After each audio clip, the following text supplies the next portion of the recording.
వస్తావా లేదా? చూడండి బాబు, తమ్మకంత అర్జెంట్ అయితే మరో చోటికి వెళ్ళండి. జానకమ్మ గారు వచ్చి బోణి చెప్తేనే గానీ తాసు మీద చెయ్యట్నం. ఎవరయ్యా జానకమ్మ గారు? మీరు ఈ వీధికి కొత్తగా వచ్చారా బాబు? జానకమ్మ చేయి పెట్టండి వీళ్ళెవరు ఏ వస్తువు అమ్మరు.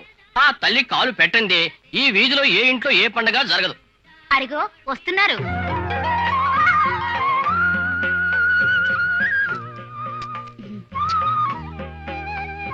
నేనిచ్చింది ₹1 కదే, ఇన్ని పూలు ఎందుకు? పర్వాలేదమ్మ గారు, తక్కిన డబ్బులు రేపు తీసుకుంటాను. వస్తానమ్మా. ఇదిగోనయ్యా. ఈస్ట్ ఇండియా కంపెనీలో మోస్ట్ ఒబీడియంట్ బ్రిలియంట్ సర్వెంట్ ని ఆ ఇంగ్లీష్ వాడు నా తెలివితేటల్ని మెచ్చుకుంటూ ఉండగానే ఇండియాకి స్వతంత్రం ఇచ్చి వాడు దాన్ని వాడు పోయాడు. వాళ్ళకి సిన్సియర్ గా సర్వీస్ చేసిన పాపానికి వీళ్ళు నన్ను ఉద్యోగంలో నుంచి పీకేశారు. ఆ దెబ్బతో మన ఇమేజే డ్యామేజ్ అయిపోయింది. సంపాదించే కొడుకున్నాడు కానీ నన్ను వాడు పూర్తిగా మర్చిపోయాడే. లేకపోతే చూడరా వెంకట్, పొద్దున్నే తెల్లవాడి టైపులో నల్ల కాఫీ తాగే అలవాటు నాకుందని తెలిసినా ఈ ఇంట్లో నన్ను పట్టించుకునే దిక్కు లేదు. అందుకే 1942లో లార్డ్ మౌంట్ బాటన్ దొరతో అన్నాను, పరువు పోయినా పర్వాలేదు పవర్ ఉండాలరా అని. నిన్నాడా? పోయే కాలం వచ్చిన వాడు ఎందుకంటాడు? వెనక వాడు పోయాడు, చెప్పినే తెస్తున్నాను.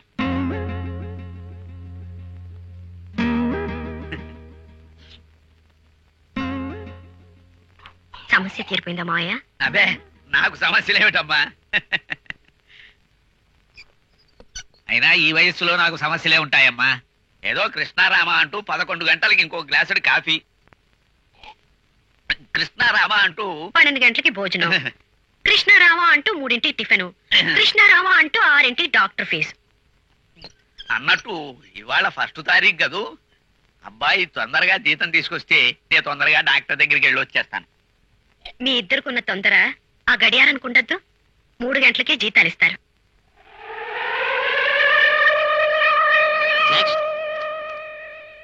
చంద్రశేఖర్, నీ జీతం 2900.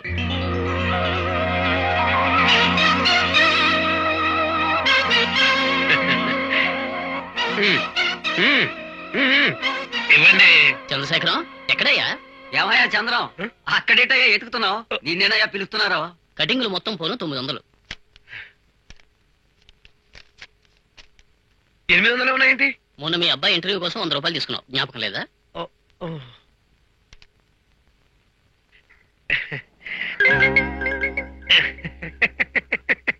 నేను నవ్వం, డబ్బులు మీరెందుకు నవ్వుతారా? నేను అరిస్తే నవ్వుతారు. ఇప్పుడు శివయ్య, ఇదిగో నీ అసలు కింద 100, వడ్డీ కింద 100. నీకు నాకేం బాకీ లేదు. ఓ ఫ్రెష్ గా 200 అప్పు. ఇదిగో ఈ 200 నీకు నాకు బాకీ. 200 బాకీ. రేపు రెడీయా? ఇదిగోరా నీ 300 వడ్డీ, ఇదిగోరా నీ 500 అసలు. అమ్మయ్యా, ఎవరికి ఈ నెల బాకీ లేదు. ట్యాక్స్ వెళ్ళిపోతారా? నాకు ఒక కొల్లరైపోతుంది. రే మరయ్యా, వడ్డీ లెక్కలో నీకు నాకు ఏ బాకీ లేదు అంతేనా? అసలు కింద 500 అప్పు కొట్టు. ఏంటి, ఉన్న 10,000కు తోడు ఇంకో 500? వడ్డిస్తారు కదా. అసలు కూడా ఇప్పుడు ఎందుకంట? ఈ మడత ఏమిటో నాకేం అర్థం కాదు. ఈడి మట్టి పనులు ఈడికి ఏం చెప్పిన అర్థం కాదు. ఈడైతే బాగా అర్థం చేసుకుంటారా? రే బ్రహ్మ, నువ్వు పని చెయ్యి. ఏంటి? అసలు కింద 200 రూపాయలు నాకు అప్పు. 200? వీడికి వడ్డీ 300 ఇవ్వాలి కదా, అది కూడా నాకు ఇవ్వు. 1, 2, 3 అంతే. నీ అసలు వీడిస్తారా, నీ వడ్డీ వీడిస్తారా? మొత్తం నీకు 500 రూపాయలు నేను నీకు బాకీ కదా, అది నా ఖాతాలో జమేసుకో. అంతేరా? ఏమైనా వాడు చాలా కరెక్ట్ మనిషిరా. ఏదైనా నా 300 వడ్డీ నా అసలేది? అసలేమిటి? నేను నీ దగ్గర ఏమైనా బాకీ చేశానా? ఏంటో ఊరికే కన్ఫ్యూజ్ అయిపోతాడురా. చెప్పింది అర్థం చేసుకోవు. వాడు క్లియర్ గా చెప్పాడు, అరటిపడి వచ్చినట్టు. ఏమని చెప్పాడు? ఏం చెప్పడం ఏంటి? ఇప్పుడు నేను వాడు 200 అప్పించి నీకు 300 వడ్డీ కింద ఇచ్చాను కదా. వాడు వడ్డీ నీకు అసలైనప్పుడు వాడు వడ్డీ నాకు అసలే అవుతుంది. అవును. నా బ్యాలెన్స్ నీకైనప్పుడు నీ బ్యాలెన్స్ వాడికి అవుతుంది కదా. నీ బ్యాలెన్స్ నా బ్యాలెన్స్ కడితే సరిపోతుంది. నేను నీకు ₹1,00,000 అంతే కదా. నోటు మీద సంతకం పెట్టు. నోటేంటి? ₹1,00,000. ఇప్పుడు నువ్వే కదా చెప్పావు. అవును రా, ఇప్పుడు ఎవరు లెక్కలు చెప్పి ₹1,00,000 బాకీ ఒప్పుకున్నావు కదా. నేను ₹1,00,000 బాకీ ఉండటం ఏంట్రా? ఓరి మీ దుప్పలు తెగ. వాడేమో జేబులో 500 తీసుకెళ్ళాడు, నువ్వేమో 300 బాకీ అంటావు. వీడేమో ప్రామిసరీ నోట్ అంటాడు. నాకేదో పిచ్చెక్కింది నాయన. ఒరే శేఖర్, అయ్యో అయ్యో శేఖర్, రేపు రాను నువ్వే విషయం ఏంటో చెబుతు కానీ ₹1,00,000 బాకీ అంటారా? ఇక్కడి నుంచి అర్జెంట్ గా వెళ్ళిపోవాలి, లేకపోతే డేంజర్ లో పడిపోతాం. ఎర్రకాలే పైతిగారపయ్య.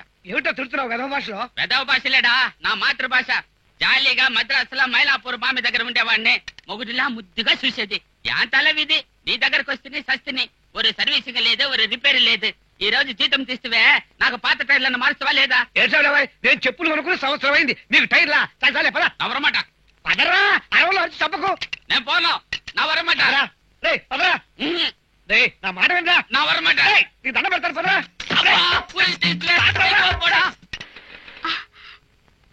నాన్న నాకు టైపుకి 200 కావాలి. నీ టైపు నువ్వు షటప్.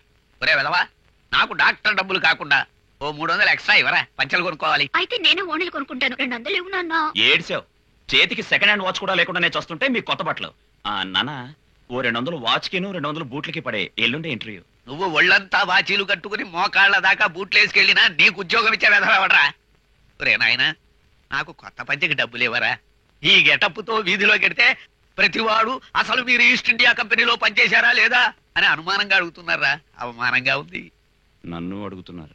ఎవడు పంచలు కట్టుకోమనే కాదు, నీ తాత ఇంకా బతికున్నాడు ఏమిట్రా అని. అంటే నేను చావాలనే. చూసావరా, నీ కళ్ళ ముందే ఎన్ని మాటలు అంటున్నాడు. అబ్బబ్బా, మీ కూడా ఆపండి. నాకివ్వరా. జానకి, ఏమిటండి? వీళ్ళ ఖర్చులకు నా జీతం డబ్బులే కాదు, తిరుపతి ఉండిలో మొత్తం గుమ్మరించినా సరిపోయేటట్లేదు. నాకు పిచ్చకెట్టేటుంది. ఇదిగో ఈ డబ్బు నువ్వే ఎలా మేనేజ్ చేయి. మీకేం కావాలి సమానం అడగండి. అమ్మా, నాకు టైప్కి ఓణీలకి. ఆగు. బుద్ధిగా టైప్ నేర్చుకోవాలనుకుంటే ఓణీలు మానే, లేదు అందమైన బట్టలు కావాలనుకుంటే టైప్ వదిలే. రాత్రికి డిసైడ్ చేసుకుని పొద్దున్న నాతో చెప్పు. పద. అది దెబ్బ భలే పెట్టావు మా లింకు. ఏది నా బూట్లకు. వద్దులే, ఈసారి వాచ్కో 200 ఇవ్వు, అడ్జస్ట్ అవుతాను. నీ వాచ్ ఏమైంది? చెప్పాగా, పోయింది. ఎక్కడ? క్రికెట్ మ్యాచ్ చూడ్డానికి మార్వాడి కొట్లు పారేసుకున్నావా? అది కాదమ్మా. ఇదేగా నీ వాచ్? ఒరే ఆనంద్, నీ తాహతను మర్చిపోయి నీ వాచి తాకట్టు పెట్టి క్రికెట్ మ్యాచ్ చూడడం కాదురా. ఈ సంసారంలో సింగిల్ బ్యాట్స్మెన్ గా పరిగెడుతున్న మీ నాన్నే రన్అట్ అవ్వకుండా చూడ. వెళ్ళా.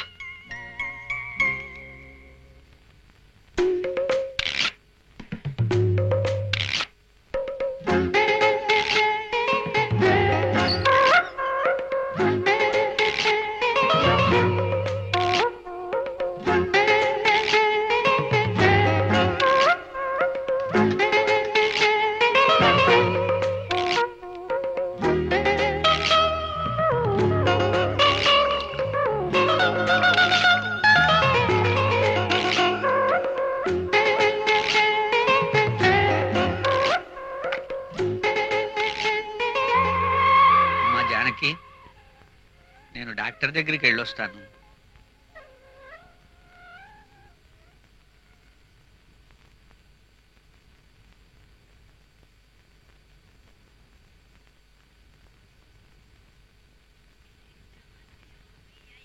తీసుకోండి.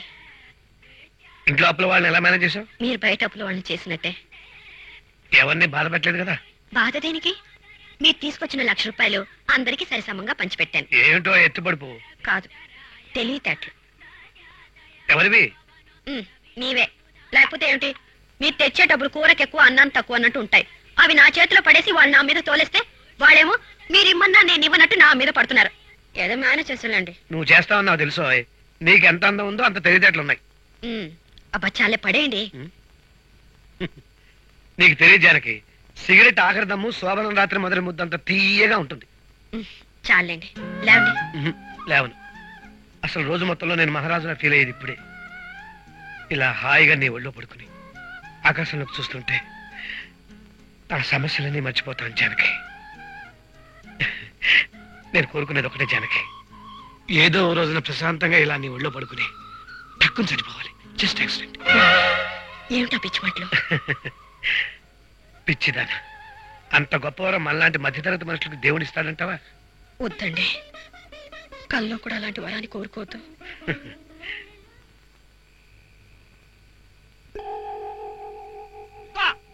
చంద్రశేఖరమా, ఏందయ్యా ఇంకా అద్దె పంపించలేదు? తిరిగి వచ్చి తీసుకోమంటావా? అక్కడి నుంచో పొట్టాగా తీసుకురేస్తావా? ఎట్టయినా సరే. ఈ టైంలో పొట్లాలు ప్యాకింగ్ చేసేసితే చూసేవాళ్ళు చెండాలుగా అనుకుంటారు. రేపు నేనే తెచ్చిస్తానండి. కింద దిగండి. సరే, రేపు పొద్దున ఇంటికి పంపించు. ముందు కింద దిగండి. ఈయన కూడా సమయ సందర్భం లేదు అన్నట్టు నాన్న డాక్టర్ దగ్గరికి వెళ్ళాడా? వెళ్ళి చాలాసేపు అయింది బాబోయ్, ఆయన రాకముందే తిరిగి పడుకోవాలి. నీ బోడి విదేశీ మందులు నాకు అక్కర్లేదు. ఏదో ఒకరోజు మా దేశంలోనే మెగ్డల్ కనిపెట్టప్పుడు అప్పుడే చదువుతానని లెచ్చకొచ్చేసాను. శాబాస్. గాంధీ మహాత్ముల తర్వాత నిజమైన దేశభక్తుని మీలోనూ చూశాను. కాటన్ దొరారుడా పాపం బచ్చినంత ఏం మాట అనేవాడు. మీరేం చేస్తూ ఉంటారండి? అయ్య బాబోయ్ చాలా గొప్పవాడండి. ఒక సైడ్ నుంచి చూస్తే మన దేశానికి స్వతంత్రం తెచ్చిన వాళ్ళు ఈయన ఒకరు. అందుకేనా పాపం తాగుతున్నాడు. కరెక్ట్. దేశభక్తి గల పౌరుని కనుక దేశంలో ఉన్న బ్యాండ్ చూసి తట్టులేగా బ్రాండ్ తాగుతున్నాడు. నేను తాగుతున్నది నా కోసం కాదు, మీకోసం మీకోసం మీకోసం మీకోసం మీకోసం మీకోసం కూడా పాటలుగా దేశ సేవ కోసం. అబ్బా ఎన్నాడాన్ని ఎర్రా టైర్లు అడిగినంతాన్ని ఎమ్మెల్యే నెరుపు పోడ్రా. సారీ చూడలేదురా. ఎర్రా శీఘ్రం ఎర్రా. ఆమా నువ్వు నన్ను ఎందుకు చూస్తావు? నీకు నెలకొకసారి జీతం తీసినప్పుడు దా రొమాన్స్ వస్తుంది. ఆ మూడ్లో నన్ను మర్చిపోతావు. నీ ఇప్పుడు స్వర్గం ఎక్కచ్చు కానీ పొద్దునే నన్ను దాండి ఎక్కాలా మర్చిపోక. పోయిన జన్మలో నువ్వు నాకు మొగుడే ఉంటావురా. అబ్బా ఎన్నిసార్లు చెప్పానండి మీలో మీరు మాట్లాడుకోవద్దని. అబ్బే ఏం లేదు జనకి. ఆ సురేఖ గారు ఏదో మాట్లాడుతుంటాను. చాలే ఊరుకోండి. సువేగాను పచ్చడి బండ్లు మాట్లాడేమిటి మీ పిచ్చి కాకపోతే? అయినా నాకు తెలియక అడుగుతాను, ఇలా మాట్లాడడం మీ వంశాచారమా? మీరేమో సువేగాతోనూ మీ నాన్నగారేమో ఆ దేవుడి ఫోటోతోనూ. అమ్మాయి అబ్బాయి పడున్నా నేను నిద్రపోయి గంట అయింది చెప్పు. ఆయన నిద్రపోయి గంట అయిందని చెప్పమంటాను మావయ్య. వేళకి తినకుండా పడుకుంటే నేను తిడతానని వాడి భయం. నాకు భోజనం పెట్టేయమ్మా. అలాగే. నానా నిద్రపోతున్నావు నానా? నీకు నిద్ర ఎలా పడుతుంది నానా? నీ కష్టాలు చూస్తుంటే నా కడుపు తరుక్కుపోతుంది నానా. హాయిగా కాలేజీలో చేరి స్టైల్ చేయాల్సిన వయసులో నేను ఉద్యోగంలో చేర్పించి గొప్ప అని చేయలేకపోయానా? నేను దరిద్రుని దరిద్రుని. నువ్వు చురుగ్గా లాంటి వాడివి. ఇంటి బాధ్యతలు నెత్తినేసుకుని పిప్పి అయిపోయావు. పిప్పి అయిపోయారా? ఆ పిప్పిని కూడా వదలకుండా పిక్కు తినే పిశాచాన్ని నేను. పిశాచాన్ని నేను. నన్ను క్షమించదురా. నన్ను చంపి నన్ను చంపిరా. నన్ను చంపిరా. అంత మాట నాకు. ఇందులో నీ తప్పే ఉంది. ఇదంతా నా కర్మ. ఏం చేస్తాం? అనుభవించాల్సింది. మావయ్య రండి. వెళ్ళి భోజనం ఛీ! శుభ్రవాణి భోజనం చేయడానికి వెళ్తుంటే రిక్షా కింద పడు కుక్క పిల్లలా ఏడ్చాడే. పరిస్థితిని ధైర్యంగా ఎదుర్కోవాలి. అలాగే. రైట్? అలాగే.